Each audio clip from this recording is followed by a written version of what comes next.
Krishna Chaitanya Prabhu Nityananda Shri Advaita Gadadhar Srivas Adi Gaur Bhakta Vrinda. Hare Krishna Krishna Krishna Hare Hare Hare Rama Rama Rama Hare Hare. Mukham karoti vachalam rangaite girim yat kripa tamaham vande Shri Gurum Dina Tarine. Oh, this is a big purport.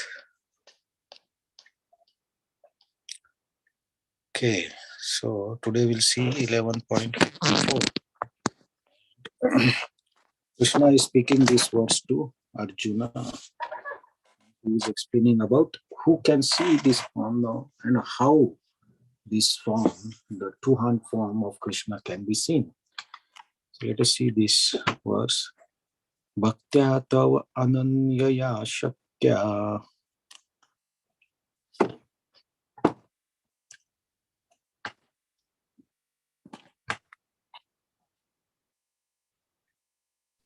Bhaktya tav ananya sakya. Aham evam vidho Arjuna. Aham evam vidho Arjuna. Yatum drashtum cha tattvena. Yatum drishtum cha tatvena. Praveshtum cha parantapa. Praveshtam cha parantapa. Please chant. Bhaktya tav ananya sakya. Aham evam vidho Arjuna. Yatam drishtam cha tatvena. Praveshtam cha parantapa. Bhaktya tvananyaya shakya aham evam vido arjuna jnatam drastam cha tatvena pravestum cha parantapa. Okay, so translation and purport.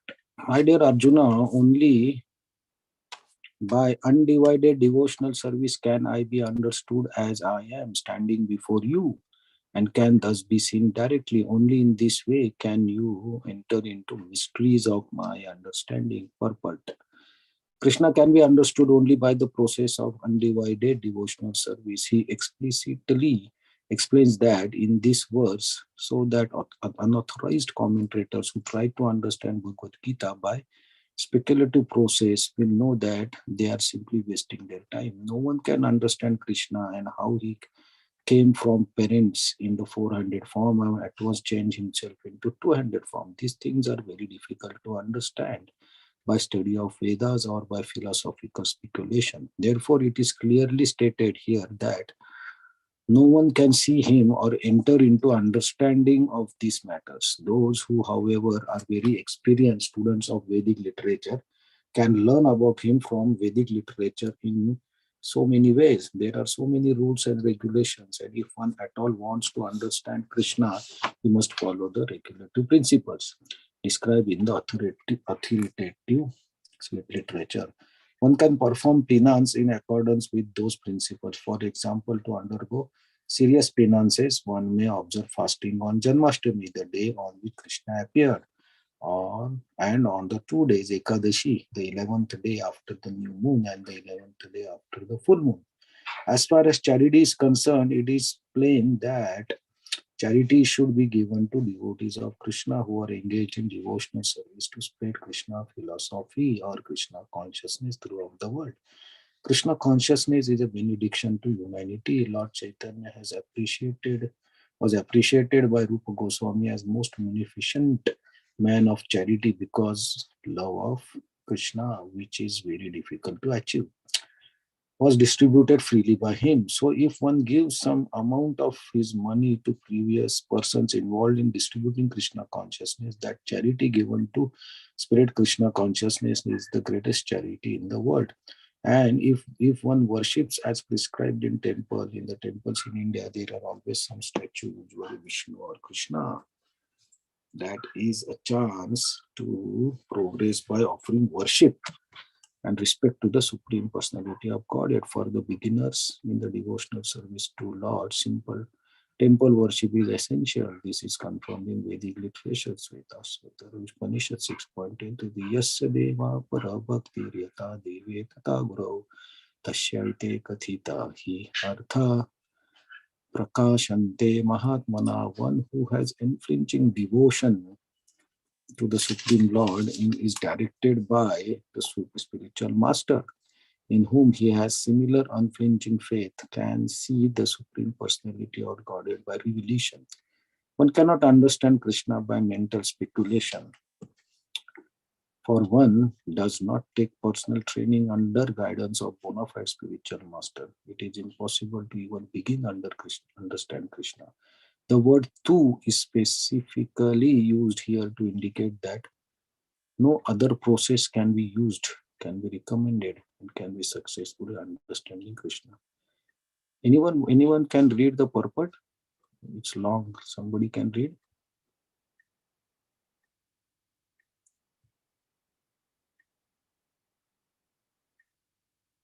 If anybody wants to Hare read. Krishna. Yeah.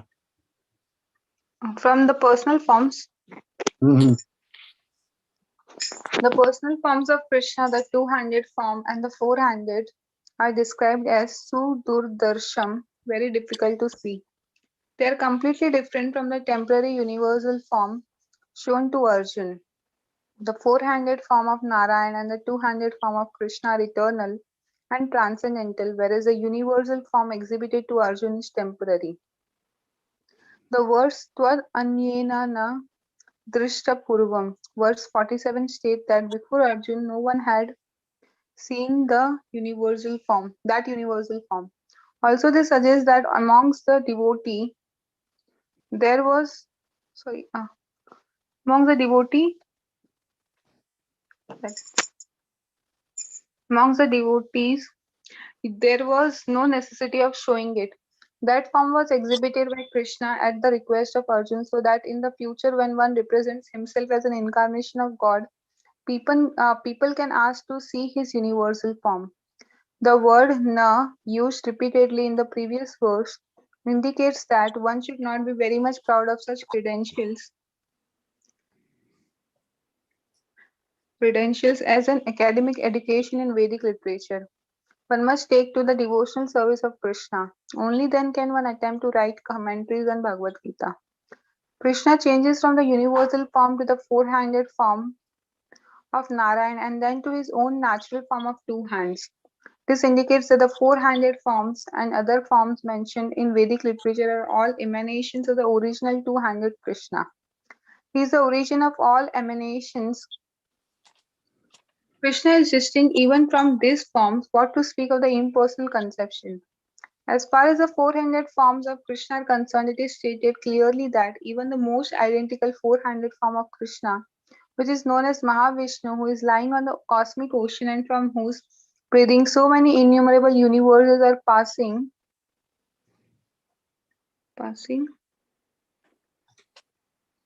uh, are passing out and entering, is also an expansion of the Supreme Lord. As stated in the Brahma Samhita 5.48, Yasyakya Yasya Eka Nisvasita Kalamata Valambya Jivanti Loma Vila Cha Jagadanda Natha Vishnur Mahansa Yasya Kala Vishesho Govinda Madi Purusham Tamaham Bhajami. The Mahavishnu, into whom all the innumerable universes enter and from whom they come forth again simply by his breathing process, is a planetary expansion of Krishna. Therefore I worship Govinda, Krishna, the cause of all causes. Therefore one should conclusively worship the personal form of Krishna as the Supreme Personality of Godhead who has eternal bliss and knowledge. He is the source of all forms of Vishnu. He is the source of all forms of incarnation and he is the original Supreme Personality as confirmed in Bhagavad Gita. In the Vedic literature, Gopal Tapani Upanishad 1.1, the following statement appears: Sachidananda Rupaya Krishna Ya Klishta Karine Namo Vedanta Vedyaya Guruve Buddhi Sakshine. I offer my respectful obeisances unto Krishna, who has a transcendental form of bliss, eternity, and knowledge. I offer my respect to him because understanding him means understanding the Vedas, and he is therefore the supreme spiritual master. Then it is said, Krishna Vai Paramam Daivatam. Krishna is the Supreme Personality of Godhead. Gopal Tapani Upanishad 1.3. Eko Vashi Sarvaga Krishna Idya. That one Krishna is the Supreme Personality of Godhead and he is worshipable. Eko Api San Bahuda Yo Vabhati. Krishna is one, but he is manifested in unlimited forms and expanded incarnations. Gopal Tapani Upanishad 1.21. The Brahma Samhita 5.1 says, Ishvara Parama Krishna Sachidananda Vigraha Anadiradir Govinda Sarva Karana Karanam. The Supreme Personality of Godhead is Krishna, who has a body of eternity, knowledge and bliss. He has no beginning, for he is the beginning of everything. He is the cause of all causes.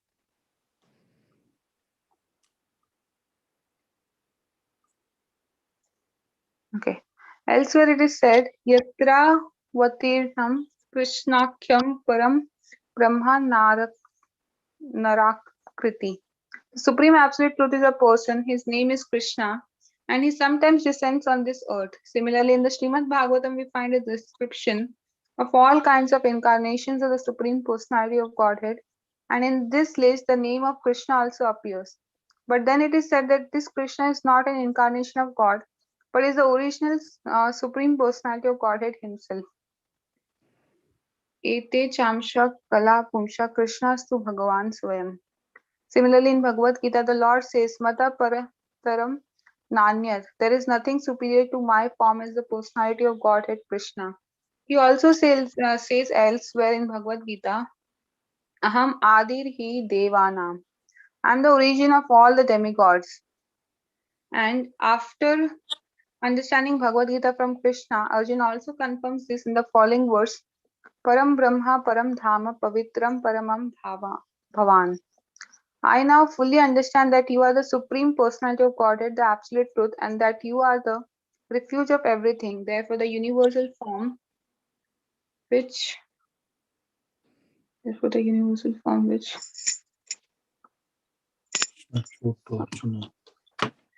universal form which Krishna showed to Arjuna is not the original form of God. The original is the Krishna form. The universal form, with its thousands and thousands of heads and hands, is manifest just to draw the attention of those who have no love for God. It is not God's original form. The universal form is not attractive for pure devotees who are in love with the Lord in different transcendental relationships. The Supreme Godhead exchanges transcendental love in his original form of Krishna. Therefore, to Arjuna, who was so intimately related with Krishna in friendship, this form of the universal manifestation was not pleasing. Rather, it was fearful. Arjuna, who was a constant companion of Krishna's, must have had transcendental eyes. He was not an ordinary man. Therefore, he was not captivated by the universal form. This form may seem wonderful to persons who are involved in elevating themselves by fruitive activities, but to persons who are engaged in devotional service, the two-handed form of Krishna is the most dear. Hare Krishna. Thank you very much. It's a very important verse, and actually, this verse has the purport of the last verse also. So yesterday's verse we saw, right, the three process of doing tapacharya, giving charity, and doing the worship. So Krishna said that it's not by this process then you can understand. So here in the purport, Srila Prabhupada gives elaborate explanation, right? So the austerity just by, say, some people do the austerity like just drinking milk or just drinking water for few days or few months. So though this austerity is helpful for controlling senses, etc., but it's not enough to see the God, see Krishna. So also giving charity is good, but charity itself is only giving charity itself will not give you bhakti. And similarly, the worship, the ijjaya here mentioned, the Srila Prabhupada mentioned, is the worship that is done externally. So like say yagya, in the yagya we put ghee or we put some grains. By this type of worship, actually we cannot gain Supreme Lord's feet. We cannot see. So how can we see bhaktya tav ananyaya shakya? So only by ananya bhakti, only bhakti, we can get actually Krishna. So this is actually continuation from last verse, and yesterday we were discussing, like, we are doing the worship, deity worship also. So that deity worship, that happens in the temple, in the altar, like changing the dress, doing the arti, that deity worship, and this ijaya is little bit different. So that worship is uh, as per the Vaidhi Bhakti, and as the Vaidhi Bhakti rules, that is done. And the main thing in the three processes of charity, penance, and the ijaya, or the worship, like sacrifice and all are external. These are done by, say, senses. We engage them, but it's all external. It's not compulsory that always our heart is engaged in these activities. So in this verse, Krishna says, uh, undivided devotional service. So Ananya Bhakti. So in the Bhakti, when we chant or we read or we study, our heart is involved. So our emotions are involved in worshipping the Supreme Lord. And we direct all our attraction, all our emotions towards the Supreme Lord. So this is the internal process. And the last verse, that if you do external processes, okay, that is good as a pious activity that will elevate the consciousness, but that is not enough to see the Krishna's form that Arjuna is seeing. Arjuna is seeing Arjuna saw universal form, and then Vishnu root, 4-armed form, and then the 2-armed form. So the 2-armed form is the topmost, because universal form was created from the human-like form. So that form is the topmost, and that cannot be seen by all these three processes. And sometimes, like, uh, uh, just seeing the God or seeing Krishna also is not enough. For example, demons also saw Krishna by his eyes, right, in the Leela. Kamsa saw, Shishupal saw. They saw Krishna, Jayadrat saw, but they didn't understand who is Krishna. Because they were looking Krishna externally as some mystic or something, and they were having enmity towards him. But the devotees of the Lord, they understand Krishna. What they understand? That they understand that he is Krishna and he is the Supreme Lord, and he is the origin of everything. And then I am supposed to serve him. So that Krishna's form is the greatest form. So Srila Prabhupada in this purport gives various references from the Shastras to show that all the Vedas and Shastra say that Krishna is the Swayam Bhagavan. Krishna is the original form and he is the cause of all causes. And to understand that is only possible by bhakti, in which Ananya Bhakti, in which there is no other motivation but just to serve Lord, and our heart is involved. So the main part is our emotions, our heart, and our mind, everything engaged in Krishna. Mam anusmara. So Krishna is saying that your mind should be engaged in thinking of me. So for all these activities like charity and sacrifice and penance, everything, your mind can be anywhere. So your mind can be thinking of some movie, but still you can do externally the sacrifice, or you can do the charity, or you can do the fasting. But your mind is not focused on Krishna. It can be thinking of anything possible. But if you are not doing charity or anything, but if your mind is completely fixed on Krishna, then you are involved internally on Krishna.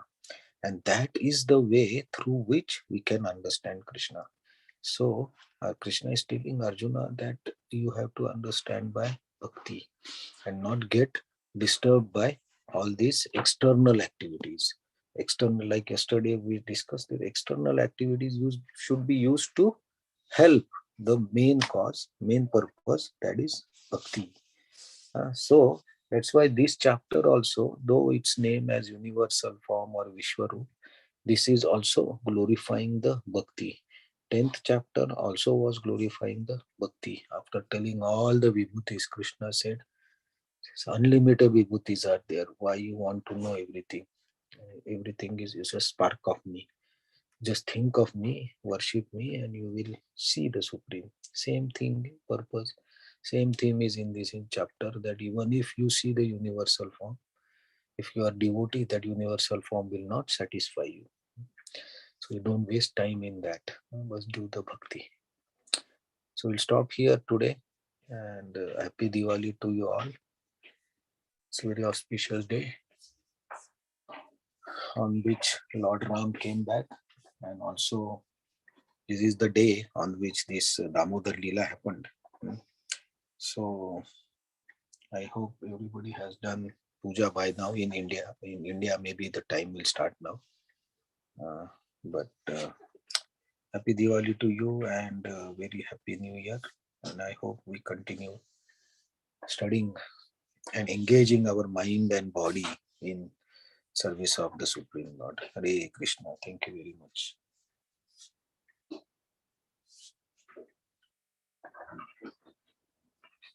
Hare Krishna, Prabhu. Hare Krishna.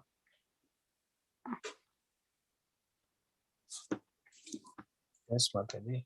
Krishna. Yes, Hare Krishna. Yes, in Japan, Diwali is tomorrow, right? Tomorrow, today. In Vaishnav calendar, it is showing it's tomorrow. Is it? So means the actual Lakshmi Pujan, huh?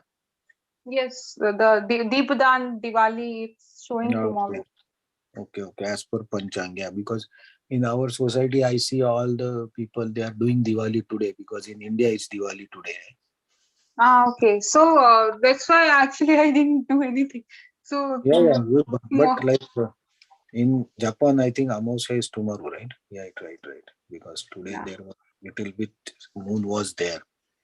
Yeah. Puja is on Amavasya, right? So it's tomorrow. Yeah. Okay. So tomorrow can be done, right? Or no? Yeah, I think so.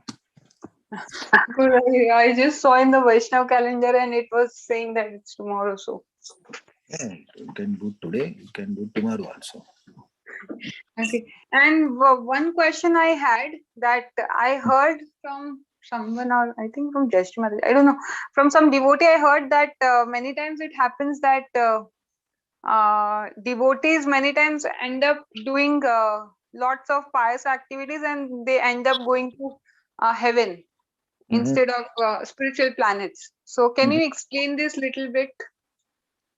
Yeah, so actually these two shlokas are centered around that, because when we do sadhana also, like chanting or reading, many times these activities happen superficially. Our heart is not involved in that. We are doing chanting, we are doing different sevas, but many times those are done through some personal motives.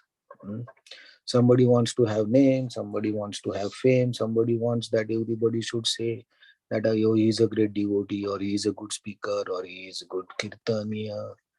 So when all these feelings are there, all these desires are there, then it becomes Mishra Bhakti. So the intentions are not pure. And there is very thin line of this uh, getting attracted to these things from ego. And when you get attracted to that, then it becomes pious activity. Because the bhakti part is reduced and the material part is more. So in that case, when it becomes pious activities, because of a lot of pious activities, you go to the heavenly planets.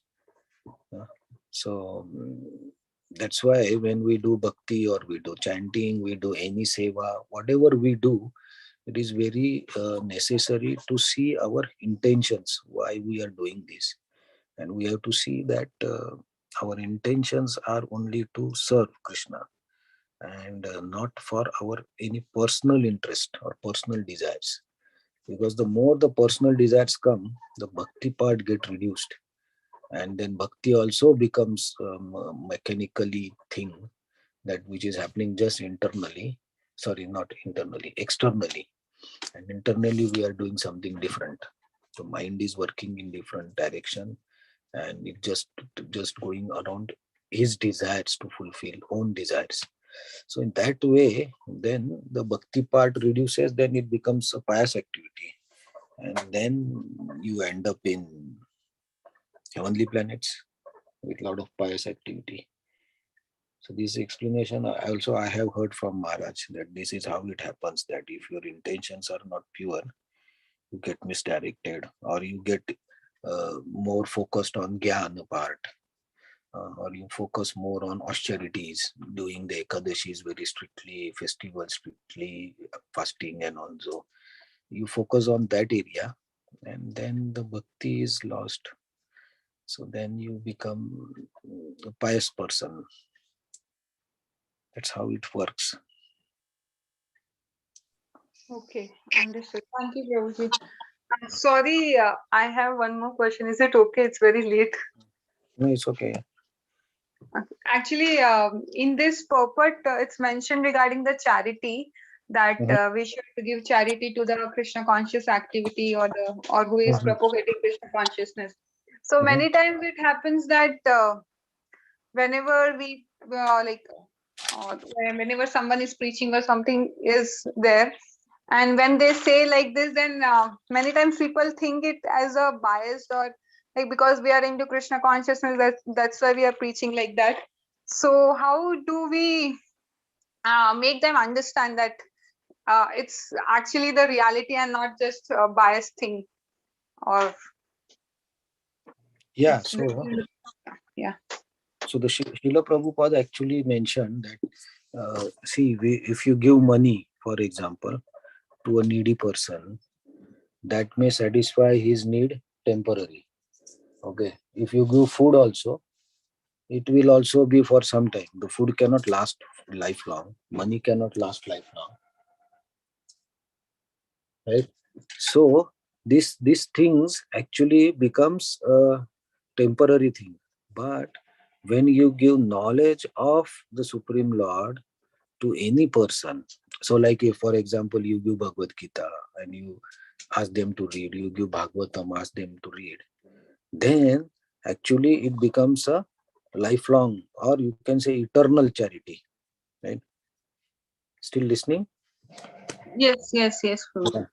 So Srila Prabhupada said, okay, if you cannot directly do these activities, okay, directly preaching, because that this activity of Krishna consciousness or books and all is activity for the soul, which is eternal. So that is of course more charitable, because you are delivering the soul, not the body. So its intensity, its importance is much higher.